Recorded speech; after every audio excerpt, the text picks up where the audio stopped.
Hello and welcome back to the Catholic Buzz, our third episode already. Thank you for tuning in again, and thank you for the messages and emails you've been sending us, asking your questions, and also writing some compliments and how you're enjoying this Catholic Buzz podcast. So we're really grateful for those. My name is Father Daniele, and of course, I don't do this alone.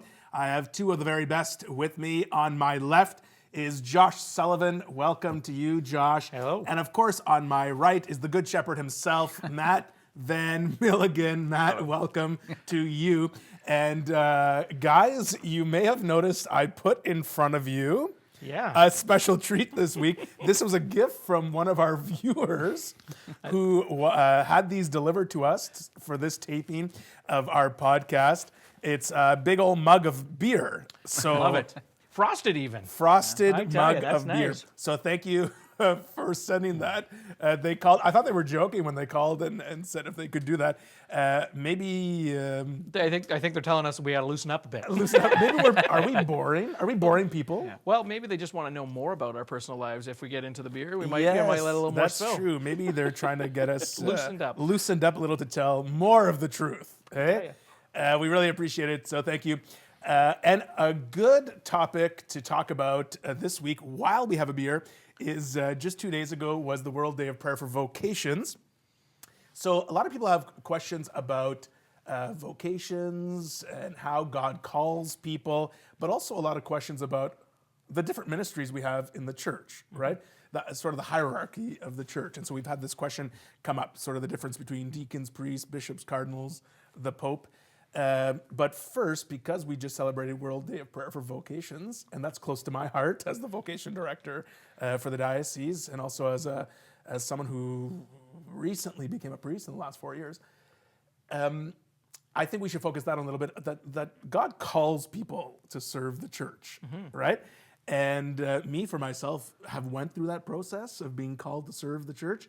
So how do you guys see that? How do you guys see, as people with families, married, how do you see a vocation of service to the church from your point of view? Well, so I have 4 boys. And that's one of the ways that is on my mind, having raised them Catholic, is are they going to become priests? Are they called to priesthood or some kind of religious life? Or are they called to be fathers and, we have grandchildren, whatever. I think it's something that's always open. So allowing it to be fostered in my kids, I think, is something that I try to do now. And so when they say they're going to be a priest, I don't automatically respond with, no, I want grandchildren. Or the opposite, when they say, well, I'm going to get married one day, that I don't say, no, you're going to be a priest. Right. I don't force either hand, but encourage them whichever way they're talking about. And then, well, that's great. If that's the way you want to go, if that's the way God's calling you, then God's going to give you the gifts to lead that vocation the way that he sees fit. So. Yeah, and it's a gift to be able to learn how God calls you to serve in certain ways, whether it's a different vocation, marriage, or or if it is to serve the church. Yeah, and from my perspective, I kind of missed the boat of becoming a priest because I was seriously considering getting married by the time I became Catholic. But yeah, same for my boys. I can encourage that, or I can maybe create the conditions that supports them if that's what they decide to do, because. I think vocations generally, there's a lot less of a sort of kind of cultural or community emphasis that like people, you have that idea. It's like, no, like if you can't have children, or if there no other options are available, then you can consider becoming a priest. But there are people who are just kind of uniquely gifted, and we need more and better priests. We need to encourage that in our communities. I think you bring up a good point too. That's actually some of the ways that I've seen vocations encouraged in the right time. But Father, maybe you can answer this. In the past, it's like, okay, well, if you're not going to have children anyways, go into the priesthood. Yeah, if that's the kind of, and whatever that may be. From my understanding, being a priest is giving up a lot of things to serve the church, and one of those is the gift to have children, right? And so that is something that is actually looked at in your discernment process. from way back in the day, if you're getting real serious stuff about like a castrated male couldn't be a priest technically, or those, if you can't produce children properly, you couldn't be a priest. Those types of things, our ideas are floated around. But is that like, what exactly to be a priest? Yeah, exactly. And through the discernment process, discerning is the word we use when we try to figure out what God is trying to do with your life, we discern what God is calling us to. Is it the priesthood? Is God calling me to be a priest? But we are also discerning celibate chastity as well. So those are two different roads that the church helps us to discern together with our seminary faculty and professors and things like that. But someone told me once, someone said something like, "Oh, you would have made a good father." And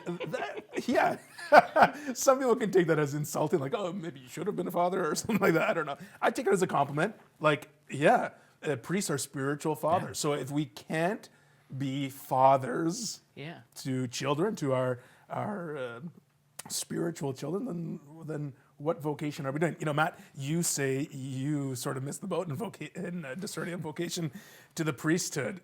Imagine this guy as a priest. Okay? That would have been awesome. We would have had his that could have gone either way here instead of Pope Francis or something, right? But I think that's it. It's the one and the same.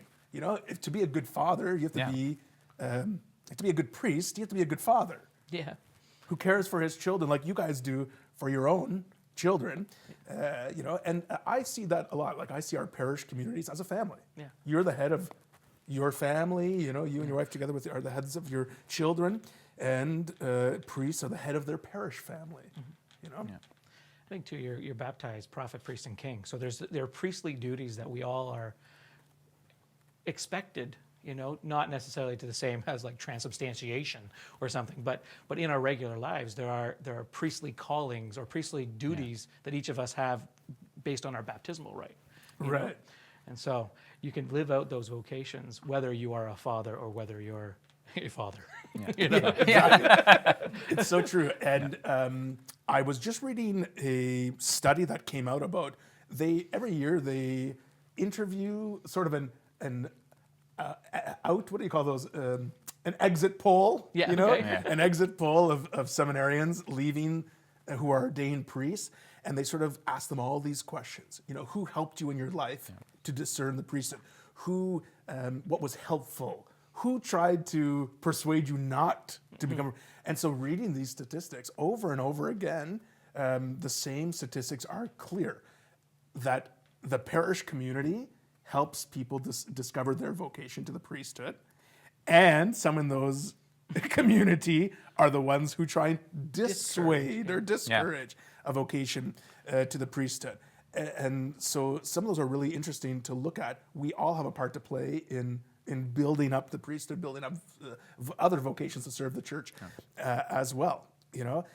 Also, a lot of young people said they were involved in altar serving. They were involved in youth groups. They were involved in different youth activities, went to youth conferences, things like that. And that helped them to discover more that God was calling them to continue to do this in their life. So, while you guys are open to having your children serve as priests, the whole community really needs to do that for us as well. Yeah, and as Josh was saying, we are all called to serve in some capacity. So there are those who receive kind of a direct call to the vocation of the priesthood. But even I jokingly said, kind of, I missed the boat. Like down the road, I could become a deacon, or like there are other avenues that we can serve the church. We can promote vocations within our family, but definitely within our church community, encouraging people to altar serve, encouraging people to read, to develop an interest in liturgy and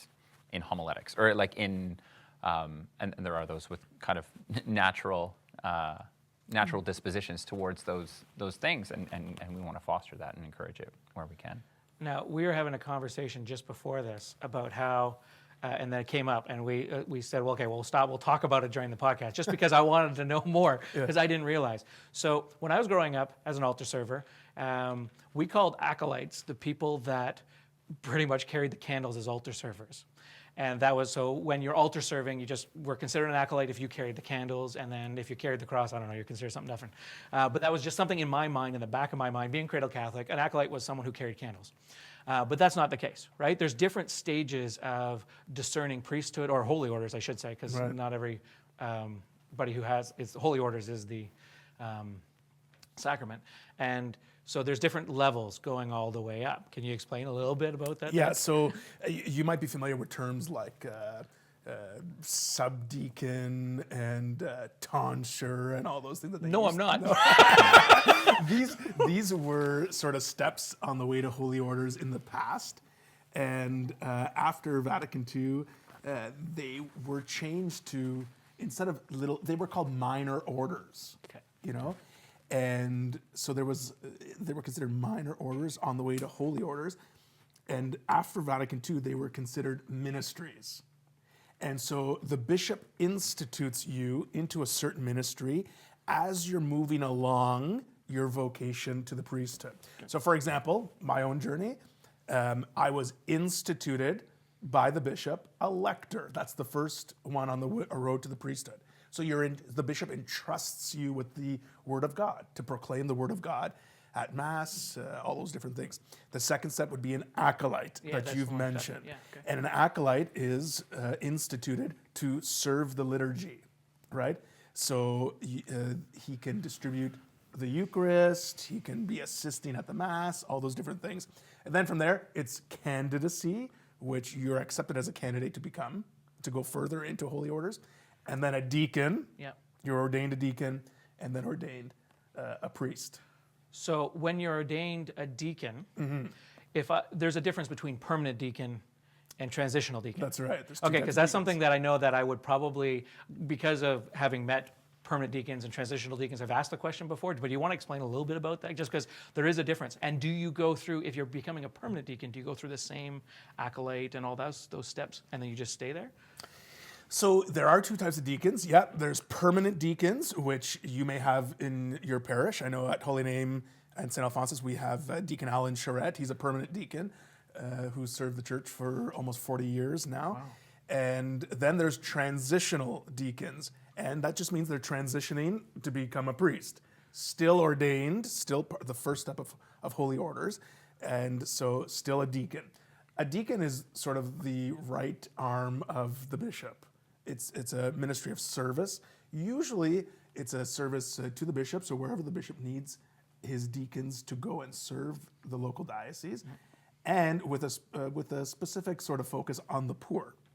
You know, like look at the scriptures. Yeah. When they were serving, the deacons were serving at tables, you know, and all these different things. So it's a ministry of service. Not to say that priesthood is not a ministry of service, but the deacons in a special way are ordained to serve the church and at the discretion of the bishop as well. They're sort of like the bishop's right hand man. Does that make sense? Yeah. And so now permanent deacons, though, can be married because they're not moving on. Yeah, so permanent deacons is what it says. It's permanent. You are a deacon forever, you know? And you have to be at least 35 years old. Yeah. And here's the funny thing. If you're not married by the time you become a deacon, you can't get married after. Yeah. But if you are married, you can stay married. You can stay married and become a permanent deacon. But you can't remarry. And then when your wife dies, you cannot remarry. Yeah, so there have been some deacons who, when their wife passes away, continue their studies and become priests. It's just a really long transitional deacon. Yeah, exactly, exactly. Yeah. But it's a really important ministry. I think the ministry of deacon is sometimes underutilized, underestimated, maybe. You know, but it's a beautiful ministry that goes right back to the scriptures. You know. Yeah. So then if we go from that, there's the other thing that I heard was there's 3 steps to holy orders. Matt, I don't know if you know these 3 steps for me.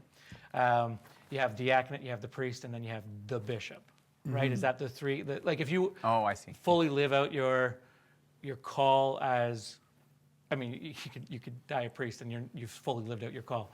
But the holy order steps, right? There's you diaconate year, and then you be priest. So every priest is a deacon or has been a deacon, right? And then every bishop is a priest. And so they still, when you're a bishop, you can still hear confessions, you can still do masses, you can still do all that, I mean, perform weddings or last rite, sacrament of the sick, Yeah. that type of stuff. It's just that you have that one extra step. Okay, in so Holy Orders. let's put it this way, okay? You are ordained a deacon. Yes. You are ordained a priest. Yeah. And you are ordained a bishop. Gotcha. Okay? And they call, when you're ordained a bishop, it's sort of the fullness of the sacrament of holy orders. That's right. Okay. You know? I guess kind of like, baptism, Eucharist, and confirmation. That's the fullness of the sacraments of initiation. We can look at it maybe the same way. Then when you're ordained a bishop, it's the fullness of the sacrament of holy orders. So a lot of people sort of misunderstand that, let's say, when a priest becomes a Monsignor, Right. that's another level of holy orders. Or Yeah, when yeah. someone becomes a cardinal, That's another it's level. another, or the Pope is ordained a Pope. But there's only 3 steps in holy orders where you're actually ordained. That's deacon, priest, and bishop. Does that make sense? Yeah, and technically speaking, like if you're moving up the hierarchy, cardinals are bishops. Absolutely. The Pope is a bishop. One of the oldest titles for the Pope is the Bishop of Rome. Bishop of Rome, yeah. Yeah, I wonder if we don't really use that title anymore, but he is. The Pope is the Bishop of Rome. So, I mean, he has a lot of auxiliary bishops around him that help him run the Diocese of Rome. Yeah. But that is the Pope is the Bishop of Rome. So I think we were talking a little bit about what's the difference between a priest And a Monsignor. and a Monsignor. Yeah, we were saying that. Yeah. So let me just explain Monsignor and Cardinal maybe in the same Same time way. because they're both honorary titles. Yeah. So they're honorary titles given to priests, in the cardinal case, the bishop, Yeah. that they're recognized for some sort of good service to the They've done. church. So a Monsignor is not ordained a Monsignor. It's an honorary title given to him by the Pope. Sometimes the bishop requests it on behalf of the Pope, and sometimes the Pope just bestows it on someone. It kind of came back in the forefront when Pope Francis changed the rules. He said that only after the age of 65 can someone be named a Monsignor now. Gotcha. Right? So I don't know if I'll ever make it, Matt. Yeah. But yeah, and there's 3 levels of Monsignors too that the Pope bestows. There's sort of 3 honorary levels that you can have as a Monsignor, just like a cardinal. When the Pope names you a cardinal, it used to be that way back in history, if you were named a cardinal, you were just sort of an assistant to the Pope, and you helped him with the affairs of the church. So he may have given you a certain role to help in the church. You were a cardinal because of your status. You were helping the Pope in his ministry, so you were a cardinal. So you didn't necessarily need to be a bishop or a priest. You'd be a deacon. Not even. Oh. Yeah. And there were, at some point, lay cardinals, if you will, Yeah. that were named. That's changed in the past century, that you have to be at least a priest to be named a cardinal. And then later, the Pope changed it back in the 60s that you have to become ordained a bishop if you have to be a bishop if you're going to be a cardinal. Now, if the Pope names a priest a cardinal, they have to be named bishop. We just saw that in Canada because in Canada, his name was Father Mike Cherney. He was a Jesuit priest, and he was named a cardinal by Pope Francis just last year. Oh, yeah. So the day before he became a cardinal, he was ordained a bishop. Remember that? And so he's a Jesuit now, Jesuit Cardinal of Canada, but working in one of the dicasteries. That's one of the sort of offices of the Vatican. So he's a bishop. Does he have a diocese? Every bishop, in this case, he would have been given a titular diocese. Okay, which is? Which is, yeah, which every bishop belongs to a diocese. So in this case, he would be connected with a diocese. Sometimes they just give you that honorary title. Gotcha. Sometimes that diocese no longer exists. Oh, okay. Yeah, but that title is given to you as your connection to a certain diocese. The bishop is a bishop of a diocese, Yeah. right? So that's why they do that. but not. Yeah, Not all have actual land boundaries. that's it. That's what you're trying to it. say. Yeah, okay, Yeah. that makes sense. How's that beer? No, that makes sense. That's good. Yeah. And so but there's got to be other levels, not other levels, but there's got to be other reasons why cardinal exists, right? So I know Yeah. that there is something to do with the Pope and the cardinals Yeah. and electing the Pope. Yeah, there are a couple rabbit holes we could go down for like that, Yeah. getting into the kind of nitty gritty of the structure of the church. But a couple just important things for me, like kind of learning about this for the first time a few years ago, is that you understand that cardinals generally have a specific responsibility. So if you're talking about cardinals within like the Roman Curia, the ones that are directly supporting the work of the church, the structure and hierarchy of the church, you have different congregations that are responsible for different things. So the one that most people know is the CDF, the Congregation for the Doctrine, the Faith. That is just the mandate of that office is to promote good doctrine in the church. So you'll have a cardinal that heads that up, or that maintains responsibility for that, because if all of that were to fall on the Pope directly, that's just Be a way little bit too hard. much responsibility. So you have these cardinals that are overseeing these congregations that are directly accountable to the Pope. You also have cardinal electors, which I don't know if the rules have been changed on that recently, but they're after the age of 80, they're no longer, they're the cardinals that are responsible for the election process for an incoming Pope. Right. Under the age of 80. Yeah.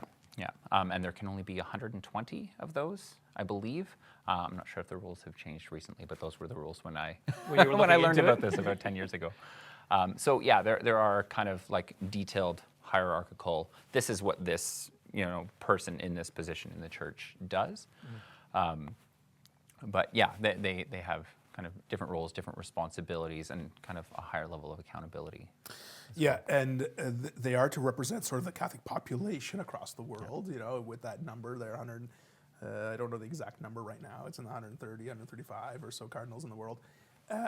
Pop quiz, how many Canadian cardinals do we have right now, as of this day? I know that there's at least 2. I think there's 4. I don't know. No? I would guess 3, but yeah. So the correct answer is 4. Okay, there's 4. Yeah, there's 4. But you're sort of right. You said I would guess 2, but I'm going to say 4. Yeah. So you're kind of right. There are 4 Canadian cardinals in the world. Only 2 living in Canada. Okay, that's why I knew now. the 2, one in Quebec and one in Toronto. That's right. So Okay, yeah, those are the ones I and knew. even traditionally, Yeah. the Archbishop of Toronto is named a cardinal. Yeah. And the Archbishop of Quebec City is named a cardinal because he is the Archbishop of Quebec is the primate of Canada. And that's the title given to him because it was the first Catholic diocese in Canada. So he is like the first, he follows in the footsteps of the first bishop of Canada. Yeah. Saint Francois de Laval, first bishop of Quebec. So and the other 2, Cardinal Marc Ouellet was the Archbishop of Quebec, and Father Cardinal Michael Cherney, who we mentioned, the Jesuit priest. So they both have responsibilities at the Vatican right now. So even though they're Canadian, they're in the Vatican with certain responsibilities. But the other 2, Cardinal Lacroix and Cardinal Collins, are living in Canada. So we got carried away there in the hierarchy of the church, But I don't want people to think that this is necessarily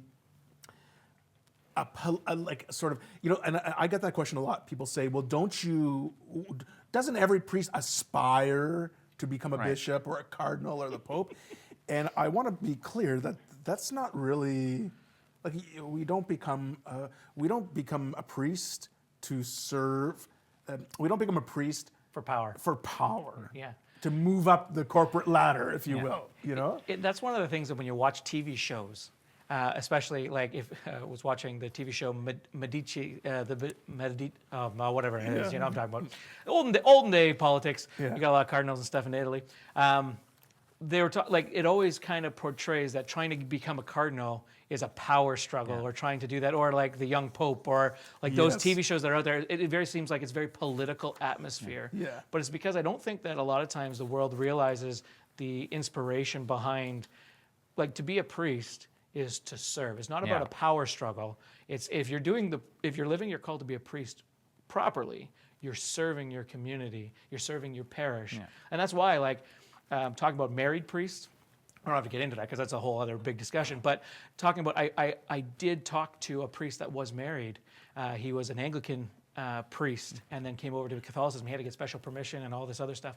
But he was married. And he said one of the things, he's living in Alberta. And when I talked to him, I was like, well, how come? He's like, well, I understand very much why we don't have married priests. He said, because I have to then choose.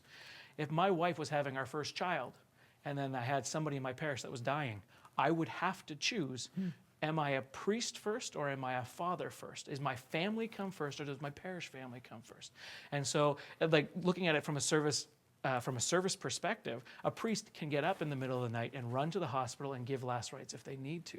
You know what I mean? And that's what they're called, like in vocations. You have the little beepers that you guys share, right, with as a priest. Well, beepers maybe in the Okay, 80s okay, or that's a little 90s. old. Okay, I'm dating myself. We have cell phones now, Cell Josh. phones.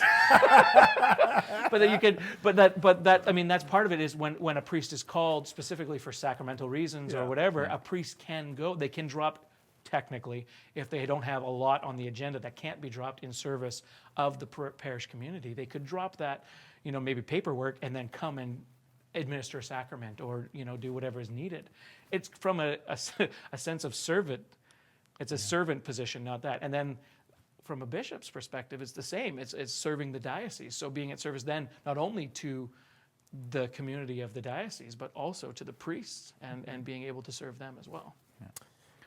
Yeah, and coming back to what you were saying about just kind of the politicization of kind of the hierarchy of the church. Yeah, a lot of people's perception, I think, is informed by these sort of Renaissance dramas Exactly. of what the church is. But coming back to what Jesus said about, like, the greatest among you will be as one who serves. That understanding the mandate of the church properly, understanding the structure of the church properly, there's a higher onus of servanthood on those who are ranked higher in the church. And also there's, I've read it years ago, but St. John Paul II wrote an encyclical where just saying that political maneuvering within the hierarchy of the church is, first of all, not allowed, but it's a fundamental misunderstanding of what the church is and what her mandate is. Talk about the Room of Tears too. That just comes to mind when you want to tell us a little bit about. I know that there's a place called the Room of Tears. They talked about it actually. I think when Pope Francis became Pope, and they talked about, and they actually, I don't know if they did it during Benedict's time, but Pope Benedict. I remember watching TV and watching, the white smoke and the black smoke and all that, and we can talk about that at a different time. But specifically, there's a Room of Tears, and what that is. Yeah, so the Room of Tears is after the College of Cardinals have elected a new pope, and I believe he gets up and he's allowed to address the cardinals, and then he's sort of whisked away into what they call the Room of Tears, and that's when this cardinal is allowed to sort of just soak in the weight of what the Lord has placed on him, right? In the Room of Tears, because they cry. They cry, probably, and just, to be able to be put in that position. But again, a blessed opportunity to serve. You were saying a bishop serves the diocese and his priests, and the Pope serves the church throughout the world as a successor of St. Peter. So really important stuff that we're talking about on just a few days after the World Day of Prayer for Vocations. I know it has one day where we mark World Day of Prayer for Vocations. We have to pray all the time. We have to have a culture where we're encouraging people to consider a vocation to serve the church. And we have to also let young people see the joy that God calls us to, right? That you will be happy to serve the church. And time has gone by really quick here today. We haven't even touched on religious sisters or religious brothers or things like that. So we'll do that in another episode. But there's many ways to serve the church. There's many ways to serve the Lord. And God calls us to do that. And when God calls us to do something, he doesn't abandon us. He's with us the whole way. I know in my own personal experience as a priest, he doesn't call you to something that you're not capable of doing, right? But it has to be with the right motives, the right intention, and that it's we heard the gospel on Sunday about hearing the voice of the Lord. It has to be his voice calling us to that. And after that, we're going to be fine. So I hope that maybe everyone at home can pray today, this week, this month, for the rest of the year, for an increase in vocations to the priesthood and religious life, that we can maybe be thankful to the priests, the sisters, those who have served the church so well, those who have been such a good example for us, and even those priests, sisters who have passed away, that we can offer prayers for them. Because I know I've had many priests who were very spectacular to me in my life and were such good mentors. So we continue to pray for them too. And I think people will see the community there that we're building in how God builds his church through all this, calling people to serve. Well, this has been fun. How was your beer? Is it still cold? Great, yeah. Yeah. It is still cold. It was delicious. I'm ready for another. Unfortunately, that's all the time we have for this third episode of the Catholic Buzz. Thank you for tuning in. I hope this was helpful for you in talking about priests, deacons, bishops, cardinals. So keep sending us your questions. Keep sending us your emails. Stay in touch with us. And your gifts. And your gifts. We're not going to say no to gifts anymore. Never. Right, Never. Exactly. So for Josh Sullivan and Matt Van Milligan, I'm Father Daniele, and we'll see you next time on the Catholic Buzz.